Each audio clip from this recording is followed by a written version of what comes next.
Tuanku Imam Bonjol. Nama pahlawan Tuanku Imam Bonjol. Nama asli Muhammad Sahab. Nama kecil Peto Syarif Ibnu Pandito Bayanuddin. Lahir di Bonjol, Pasaman, Sumatera Barat 1772. Wafat Letak Pineleng, Minahasa, Manado 6 November 1864. Usia 92 tahun. SK Pahlawan RI nomor 087 TK tahun 1973. Tanggal 6 November. Masa muda. Nama asli dari Tuanku Imam Bonjol adalah Muhammad Sahab yang lahir di Bonjol pada tanggal 1 Januari 1772. Dia merupakan putra dari pasangan Bayanuddin Sahab dan Hamatun. Ayahnya Khatib Bayanuddin Sahab merupakan seorang alim ulama berasal dari Sungai Rimbang, Suluki 50 kota. Sebagai ulama dan pemimpin rakyat setempat, Muhammad Sahab memperoleh beberapa gelar yaitu Peto Syarif, Malin Basa, dan Tuanku Imam, Tuanku Nan Receh, dan Kamak Agam. Sebagai salah seorang pemimpin dari Harimau Nan Salapan adalah yang menunjukkan sebagai imam atau pemimpin bagi kaum Padri di Bonjol. Ia akhirnya lebih dikenal dengan sebutan Tuanku Imam Bonjol. Prestasi. Sebagai penghargaan dari pemerintah Indonesia yang mewakili rakyat Indonesia pada umumnya, Tuanku Imam Bonjol diangkat sebagai pahlawan nasional Indonesia sejak tanggal 6 November 1973. Selain itu, nama Tuanku Imam Bonjol juga hadir di ruang publik bangsa sebagai nama jalan, nama stadion, nama universitas, bahkan pada lembaran Rp5.000 keluaran Bank Indonesia 6 November 2001. Tuanku Imam Bonjol memimpin Perang Padri. Tuanku Imam Bonjol dipercaya untuk menjadi pemimpin sekaligus panglima perang setelah Tuanku Nan Renceh meninggal dunia. Tuanku Nan Renceh merupakan salah satu anggota Harimau Nan Salapan yang merupakan sebutan untuk pimpinan beberapa perguruan yang kemudian menjadi pemimpin dari kaum Padri. Dengan ditunjuknya sebagai pemimpin, maka kini komandan kaum Padri ada di tangan Tuanku Imam Bonjol. Sebagai pemimpin, Tuanku Imam Bonjol harus mewujudkan cita-cita yang diimpikan oleh pemimpin kaum Padri sebelumnya, walaupun harus melalui peperangan. Awal mula terjadinya Perang Padri. Pada awalnya, timbulnya peperangan ini didasari keinginan di kalangan pemimpin ulama di kerajaan Pagaruyung untuk menerapkan menjalankan syariat Islam sesuai dengan Ahlus Sunnah wal Jamaah Sunni yang berpegang teguh pada Al-Quran dan sunnah-sunnah Rasulullah Sallallahu Alaihi Wasallam. Kemudian pemimpin ulama yang tergabung dalam Harimau Nan Salapan meminta Tuanku Lintau untuk mengajak yang di Pertuan Pagaruyung beserta kaum adat untuk meninggalkan beberapa kebiasaan yang tidak sesuai dengan Islam, bid'ah. Dalam beberapa perundingan tidak ada kata sepakat antara kaum Padri, penamaan bagi kaum ulama, dengan kaum adat. Seiring itu, di beberapa nagari dalam kerajaan Pagaruyung bergejolak dan sampai akhirnya kaum Padri di bawah pimpinan Tuanku Pasaman menyerang Pagaruyung pada tahun 1815 dan pecah pertemuan di Koto Tangah dekat Batu Sangkar. Sultan Arifin Muningsyah terpaksa melarikan diri dari ibu kota kerajaan ke kota Lambuyunu. Mulainya perang. Campur tangan Belanda dalam perang itu ditandai dengan penyerangan Simawang dan sulit air oleh pasukan Kapten Govin Net dan Kapten Dienema awal April 1821 atas perintah Residen James Dupuy di Padang. Dalam hal ini, kompeni melibatkan diri dalam perang karena diundang oleh kaum adat.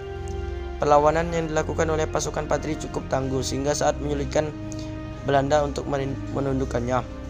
Oleh sebab itu, Belanda melalui Gubernur Jenderal Johannes van den Bos mengajak pemimpin kaum Padri yang waktu itu telah dipimpin oleh Tuanku Imam Bonjol untuk berdamai dengan maklumat Perjanjian Masang pada tahun 1824.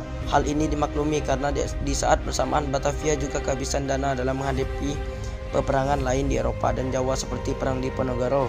Tetapi kemudian perjanjian ini dilanggar sendiri oleh Belanda dengan menyerang Nagari Pandai Sike. Namun sejak awal 1833, perang berubah menjadi perang antara kaum adat dan kaum Pedari melawan Belanda. Kedua pihak berbahu-bahu melawan Belanda. Pihak-pihak yang semula bertentangan akhirnya bersatu melawan Belanda. Di ujung penyesalan muncul kesadaran mengundang Belanda dan dalam konflik justru menyengsarakan masyarakat Minangkabau itu sendiri. Bersatunya kaum adat dan kaum Padri ini dimulai dengan adanya kompromi yang dikenal dengan nama Plakat Puncak Pato di Tebek Patah yang mewujudkan konsensus adat Basandi Syarak Basandi Kitabullah, adat berdasarkan agama, agama berdasarkan Kitabullah Al-Quran.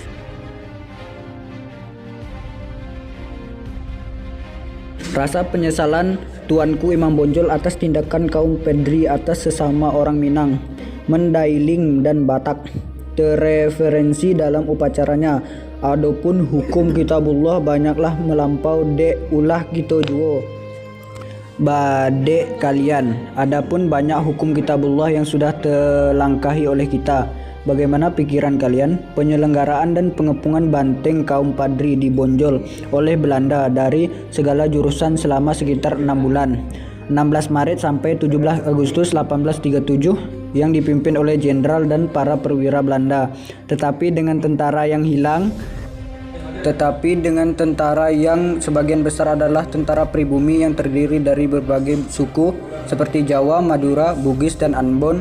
Dalam daftar nama para perwira pasukan Belanda terdapat Mayor Jenderal Cosius, Letnan Kolonel Bour, Mayor Sous, Kapten Maslin, Letnan 1 Van der Tak, Pembantu Letnan 1 Sainsmed, dan seterusnya. Tetapi juga terdapat nama-nama Inlandes pribumi seperti Kapiten Noto Prawiro, Inlandes Luitenan Prawiro Dilogo, Karto Wongso Wiro Redjo, Prawiro Sentiko, Prawiro Broto, dan Metro Poero.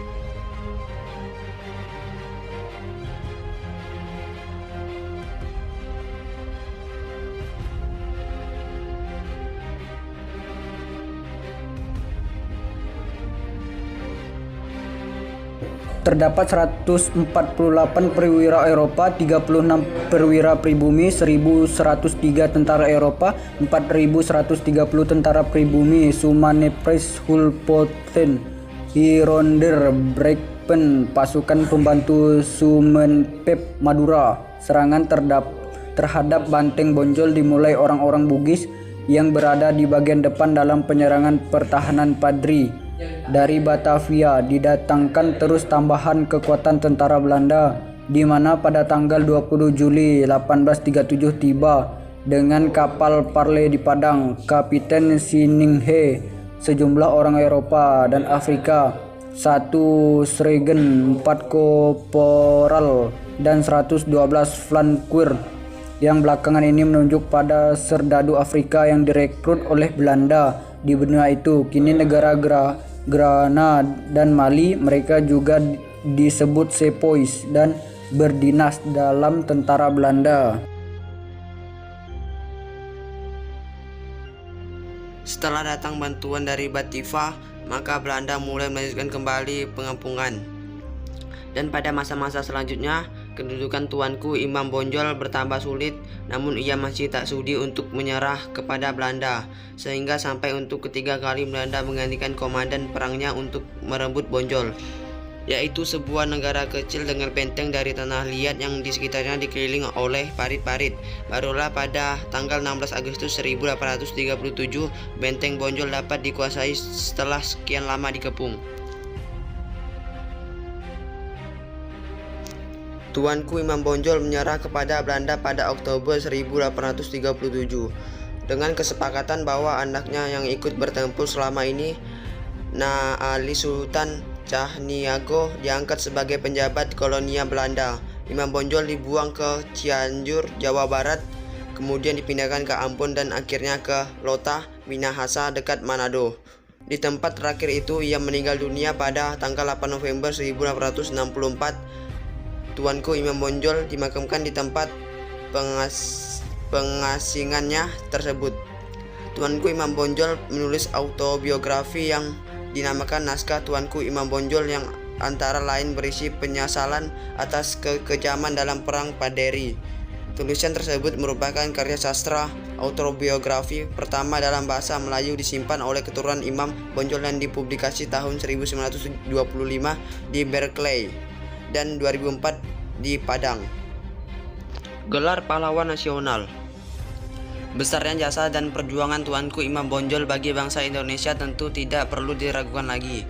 Berangkat dari semua jasa itu, sebagai bentuk penghargaan dari pemerintah Indonesia yang telah mereka SK Presiden Rakyat Indonesia nomor 087 TK tahun 1973 tanggal 6 November 1973 menetapkan bahwa Tuanku Imam Bonjol adalah sosok pahlawan nasional Indonesia.